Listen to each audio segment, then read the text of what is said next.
Hello friends, welcome on my YouTube channel Actual Biology. Today we will discuss about the apoptosis. ठीक है, apoptosis के अंदर क्या होता है, मैंने बताया था कि 3 पाथवेज कंसिडर होते हैं एपोप्टोसिस, सेल एपोप्टोसिस के अंदर, मतलब कि it is an form of program cell death. ठीक है, तो क्या होगा, फर्स्ट होता है इंट्रिंसिक एपोप्टोसिस पाथवे। ठीक है, वो मैं कंप्लीट करवा चुका हूँ, डिस्क्रिप्शन में आपको लिंक मिल जाएगा, जिसने नहीं पढ़ा वो पढ़ सकता है। आज हम करने वाले हैं एक्सट्रिंसिक एपोप्टोसिस पाथवे। ठीक है, एक पाथवे मैंने इसके अंदर कंसीडर किया है कि वो भी हम करेंगे वायरस इन्फेक्टेड सेल के अंदर जो कैसे एपोप्टोसिस होता है। ठीक है, तो आज हम पढ़ने वाले हैं कैस्पेस डिपेंडेंट एक्सट्रिंसिक एपोप्टोटिक पाथवे।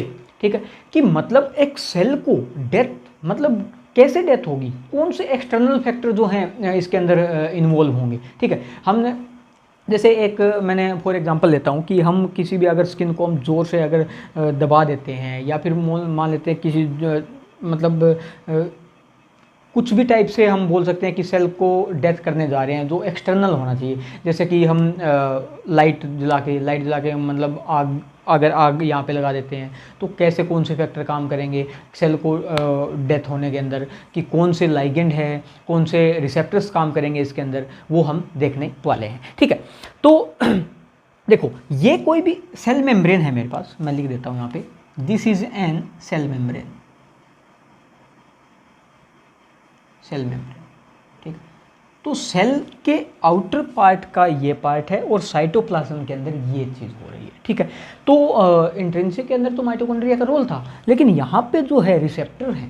ठीक है, रिसेप्टर काम करेगा, और वो कैसे करेगा, देखो एक रिसेप्टर प्रेजेंट होता है सेल के ऊपर, क्या, FASR, डेथ रिसेप्टर जिसको बोलते हैं। ठीक है, FASR की फुल फॉर्म क्या होगी, फैटी एसिड सिंथेटेज रिसेप्टर। ये रिसेप्टर यहाँ पे प्रेजेंट होगा। ठीक है, तो उस केस के अंदर अगर हम सेल को मतलब मारने का कोशिश कर रहे हैं, मारने का मतलब बोल सकते हैं कि हम उसको हीट दे रहे हैं या फिर किसी टाइप से उसको स्ट्रेस देने की कोशिश कर रहे हैं, मारने की कोशिश कर रहे हैं, तो उसके अंदर क्या होगा, देखो फर्स्ट यहाँ पे क्या एक लाइगेंड आके बाइंड होता है फर्स्ट आर के ऊपर।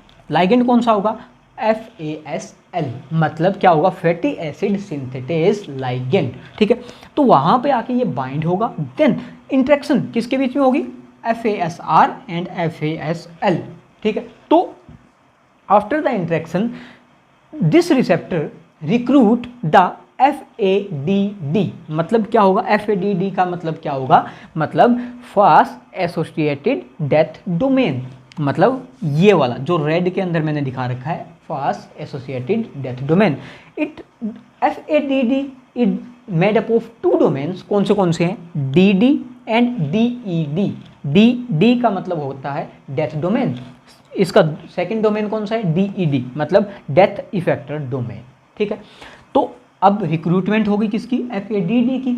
उसके बाद में क्या होगा, FADD रिक्रूट द प्रोकैस्पेस 8। ठीक है, क्योंकि हमको पता है कि it is an caspase dependent pathway. ठीक है, तो procaspase 8 cleaved into the caspase 8, then converted into the procaspase 3 and then caspase 3। ठीक है, अब कैस्पेस 3 का काफ़ी इंपॉर्टेंट रोल है यहाँ पे। ठीक है, कैस्पेस 3 क्या करेगा, डिग्रेड साइटोस्केलेटन, सेल का जो साइटोस्केलेटन है, जो पार्ट है, सेलुलर पार्ट है, उसको क्या करेगा, मतलब डिग्रेड कर देगा। Then caspase 3 convert into ICAD. ICAD क्या होता है, ICAD means inhibitor of caspase activated DNAs, मतलब क्या करता है, आईकेड क्या इनहिबिटर है किसका, कि DNA को डिग्रेड नहीं होने देता। ठीक है, तो उसके अंदर क्या होगा कि आईकेड कन्वर्ट हो जाएगा किसके अंदर, कैड के अंदर, due to into the presence of caspase 3। ठीक है, तो कैड क्या करता है, डिग्रेड करेगा DNA को। अगर सेल के अंदर DNA डिग्रेड हो गया, साइटोस्केलेटन डिग्रेड हो गया, तो सेल वो कैसे लाइव रह सकती है, या फिर बोल सकते हैं कैसे जिंदा रह सकती है। ठीक है, so this is the overall process है कि मतलब कैसे एक्सट्रिंसिक पाथवे क्या सेल एपोप्टोसिस के अंदर जाएगा। ठीक है, तो अब एक चीज़ और देखते हैं, देखो ये रिसेप्टर से कैस्पेस 8 तक, इस प्रोसेस को हमने बोला है DISC, डिस्क, मतलब इसकी फुल फॉर्म क्या होगी, डेथ इंड्यूसिंग सिग्नल कॉम्प्लेक्स, मतलब कैस्पेस 8 तक का कॉम्प्लेक्स को हम बोलते हैं क्या, डिस्क। ठीक है, सो अब एक चीज़ देखने वाले हैं कि इस पाथवे को इनहिबिट कौन कर सकता है। ठीक है। HSP प्रोटीन्स भी हैं कुछ जो इनहिबिट कर सकते हैं। देन एक प्रोटीन है स्पेशल प्रोटीन जिसको हम सी फ्लिप प्रोटीन बोलते हैं, ठीक है, सी फ्लिप प्रोटीन। अगर सी फ्लिप प्रोटीन का काम क्या है, अगर सेल को प्रोवाइड करवा दिया जाए सी फ्लिप प्रोटीन तो वो क्या करेगा, c FLIP protein bind at the place of FADD। अगर ये यहाँ पे आके बाइंड हो जाता है तो क्या यहाँ पे Cas3 बन पाएगा, नहीं बन पाएगा, ठीक है। तो हम बोल सकते हैं c FLIP is a work of a inhibitor of apoptosis, मतलब सेल के अंदर एपोप्टोसिस नहीं होने देगा, ठीक है। हम बोल सकते हैं ये इनहिबिटर है, इनहिबिटर किसका, कि सेल एपोप्टोसिस का, एपोप्टोसिस। अच्छा अब एक चीज़ और आती है, वो हम देखने जा रहे हैं। अगर मैं डेथ डोमेन को अब्सेंट कर देता हूँ यहाँ पे तो क्या होगा, क्या सिग्नल जो ये है रिसेप्टर्स जो हैं काम कर पाएंगे, क्या फिर ये सिग्नल जो है मतलब ये प्रोसेस चल पाएगा, सेल डिग्रेड। अगर मैंने बोल दिया कि डेथ डोमेन अब्सेंट है, डेथ डोमेन क्या होगा, अब्सेंट होगा, उस केस के अंदर क्या होने वाला है, ठीक है।